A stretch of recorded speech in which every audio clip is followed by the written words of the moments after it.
16 September. Welcome to the President's Daily Brief. I'm Mike Baker, your eyes and ears on the world stage. All right, let's get briefed. Today, we'll kick things off with what the FBI is calling an apparent assassination attempt on former President Donald Trump at his golf club in West Palm Beach, Florida. It's, of course, a developing story and a very active investigation, so we'll have further details this afternoon during our afternoon bulletin and, of course, during the week as we learn more specifics. Then, in today's PDB Spotlight, we'll examine a joint warning from the U.S. and U.K. about the growing alliance between Tehran and Moscow. There are concerns that Russia may be sharing nuclear secrets with Iran in exchange for Tehran's supply of ballistic missiles to Moscow. Now, let me put it this way, if I could. It would be naive to the point of recklessness to believe that there isn't serious weapons technology transfer going on between Russia and Iran. Later in the show, we'll cover Venezuela's detention of 3 American citizens accused of plotting to destabilize the country, as if Nicolas Maduro hasn't destabilized it enough on his own.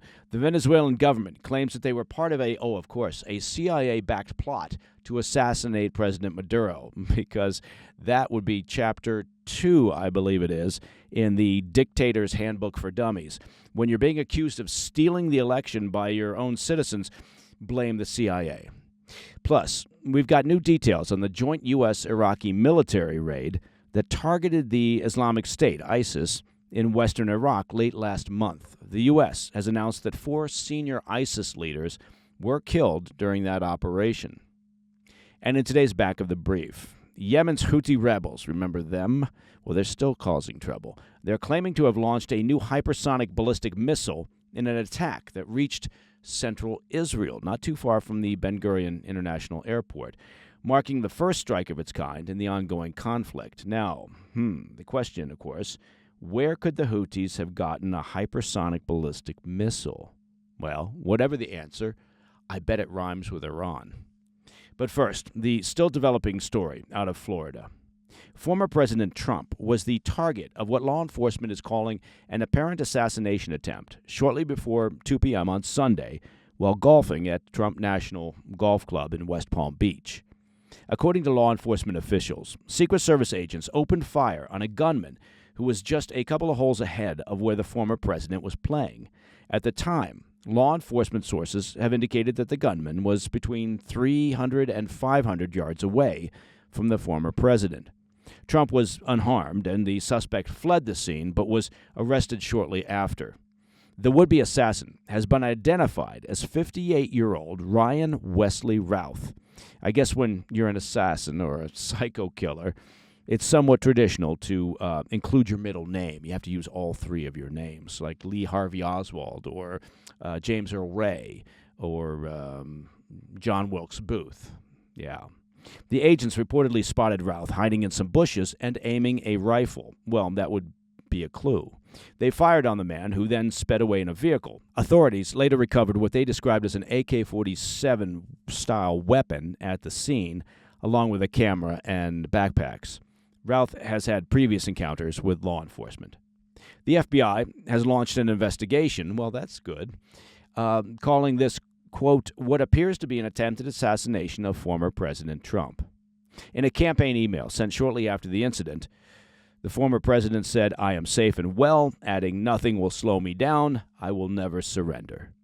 Vice President Harris, the Democratic nominee, of course, for president, also responded to the news. In a post on X, Harris said, quote, "I have been briefed on reports of gunshots fired near former President Trump and his property in Florida, and I am glad he is safe. Violence has no place in America," end quote. Although, when one party repeatedly calls the other party's candidate a threat to democracy, a dictator, and someone who must be stopped, well, you're obviously running the risk that disturbed individuals will see that as a call to action. We'll have more details in today's afternoon bulletin. All right, moving on to today's PDB Spotlight. An alarming new chapter may be unfolding in the growing alliance between Russia and Iran, one that, frankly, could reshape the balance of power in Ukraine and potentially beyond. Reports suggest that Moscow might be sharing nuclear secrets with Tehran in exchange for short-range ballistic missiles to support its war efforts in Ukraine. This partnership was reportedly a key topic during strategic meetings between U.S. and U.K. officials in Washington late last week, as British Prime Minister Keir Starmer met with President Biden at the White House to discuss various aspects of foreign policy. U.S. Secretary of State Antony Blinken issued a similar warning last week during his trip to London, saying that Russia is sharing various technology that Iran is aggressively seeking, nuclear and space technologies chief among them. Now, as we've been reporting here on the PDB, Iran has transferred shipments of its Fa-360 close-range ballistic missiles to Russia. Now, these missiles, with a range of around 75 miles, have also been accompanied by Iranian training for Russian military personnel on the system. Pentagon officials believe that the missiles could be deployed on the battlefield in Ukraine in the coming weeks. Iran, for its part, here's a surprise, continues to deny these claims, calling them completely baseless and false, while Russia has stopped short of denying the reports, referring to Iran as a, quote, important partner. However, what's becoming clear is that this cooperation is only deepening. Now, these warnings are significant considering new intelligence that was revealed last week about Iran's expanding stockpiles of enriched uranium. Britain, France, and Germany warned last week that Iran's stockpile of highly enriched uranium had, quote, continued to grow significantly without any credible civilian justification, and that it had accumulated 4, quote, significant quantities that each could be used to make a nuclear bomb. If true, this emerging partnership not only escalates the war in Ukraine, but could also further destabilize the Middle East, of course, undermining international efforts to prevent nuclear proliferation. Iran's alleged access to Russian technology poses a threat that, of course, reaches far beyond the battlefields of Eastern Europe. Now, this isn't the first time that Moscow has used its advanced technology as leverage to gain assistance in Ukraine. As we've noted before, Russia is believed to be sharing advanced weapons technologies with North Korea in exchange for munitions that have already made their way to the front lines. Just last week, Lieutenant General Kirill Budanov, head of Ukraine's military intelligence, labeled North Korean assistance to Russia as one of the greatest challenges that his country is currently facing. In response to Iran's continued support for Russia's war efforts, the U.S. Treasury Department has issued new sanctions against Tehran. Last Tuesday, the Biden administration announced sanctions targeting Iran Air, and that's the Islamic Republic's flagship airline, and its 67 aircraft. However, if past sanctions are any indication, these new measures are unlikely to alter Tehran's behavior in any significant way, in part, because they continue to bypass restrictions thanks to their friends in the evil League of Evil, including Russia and North Korea. Okay, coming up after the break, Venezuelan security forces arrest 3 Americans, accusing them of being part of a CIA plot to overthrow the Maduro regime. Plus, we have new details on the ISIS raid carried out by U.S. and Iraqi forces last month in western Iraq. I'll have those stories when we come back. Welcome back to the PDB. In perhaps the most typical of stereotypical acts by a despotic dictator, Venezuela's Nicolas Maduro, facing continued domestic and international condemnation for stealing the country's late July presidential election, has decided to blame the CIA. 6 foreign nationals, including 3 Americans, have been detained for allegedly, according to the Maduro regime, attempting to destabilize the country. Dictator Maduro's minions allege that the individuals have ties to the CIA. In a statement on Saturday, Venezuelan Interior Minister Diosdado Cabello alleged that the detained individuals, 3 Americans, 2 Spaniards, and a Czech, were part of a CIA-orchestrated coup to overthrow Maduro and assassinate several high-ranking government officials. Among those arrested is Wilbert Joseph Castaneda Gomez, a U.S. Navy SEAL veteran who, according to Cabello, served in Afghanistan, Iraq, and Colombia. Gomez, Cabello alleges, was a key figure in the plot and had been tasked with leading the assassination team. Cabello added that 400 U.S.-linked rifles were confiscated in the alleged plot. 400.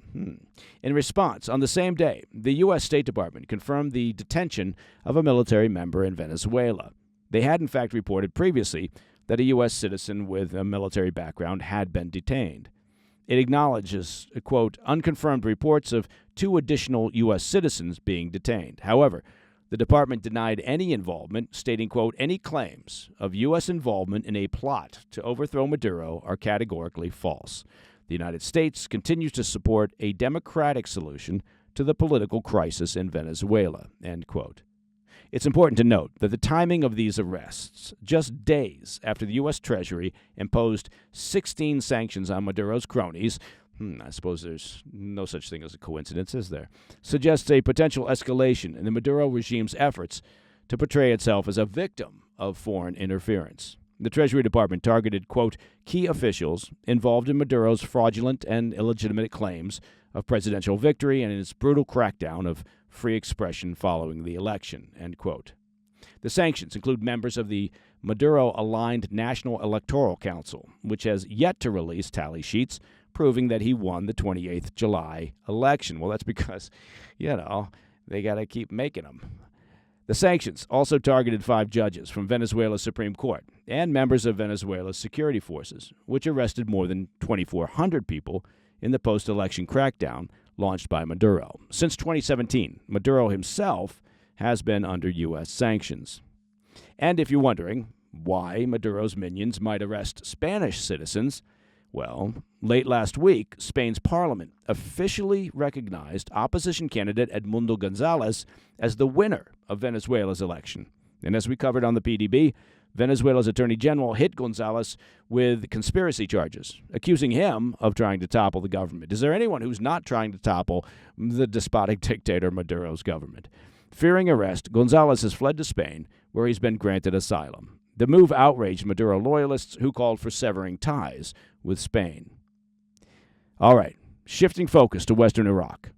The Pentagon is revealing new details about the joint U.S. Iraqi military raid back in late August, claiming that the operation took out 4 senior ISIS leaders, including the terror group's top operations leader in Iraq and its chief bomb maker. The U.S. military disclosed the new details on Friday, confirming that a total of 14 ISIS fighters were killed. The 29 August dawn operation targeted ISIS's headquarters and associated guest houses in Iraq's Anbar province. According to a statement from the U.S. Central Command, the operation, carried out by ground forces and airborne landings by more than 200 troops from the U.S. and Iraqi militaries, killed Abdel Jalil al-Itawi, now described as responsible for all ISIS operations in Iraq. Another major figure killed was Abu Hammam, who oversaw ISIS operations in western Iraq, an area for the terror organization's logistics and planning. Also taken down in the operation was Tunisian national Abu Ali al-Tunisi. According to CENTCOM, al-Tunisi was instrumental in providing advanced training on weapons development, particularly in manufacturing explosives, IEDs, suicide vests, and even chemical weapons. His skills made him a high-value target for U.S. forces, and he'd been on the Rewards for Justice list with a $5 million bounty on his head. The 4th notable figure killed in the operation was Shakira Abud Ahmad al-Isawi, who was responsible for overseeing military operations in western Iraq, a key operational zone for ISIS. This region had been used as a staging ground for attacks on both Iraqi civilians and coalition forces. According to Iraqi security forces on X, the raid also eliminated ISIS's second-in-command for Iraq. Now, while 7 American service members were injured during the raid, 5 in direct combat and 2 from unrelated falls, there were no confirmed reports of Iraqi casualties. Despite the injuries, CENTCOM hailed the mission as a success. The operation collected valuable intelligence as U.S. and Iraqi forces seized a number of ISIS resources, including phones, computers, and other communication tools. These seizures will be instrumental, of course, in tracking the group's remaining cells and preventing future attacks. On Friday, CENTCOM said in a statement that the operation was designed to, quote, disrupt and degrade ISIS's ability to plan, organize, and conduct attacks against Iraqi civilians, as well as U.S. citizens, allies, and partners throughout the region and beyond, end quote. This successful raid is part of a larger, long-term strategy by the U.S. and its allies to systematically target ISIS leadership in Iraq and Syria in order to prevent the group from reorganizing and regaining strength, otherwise known as Operation Inherent Resolve.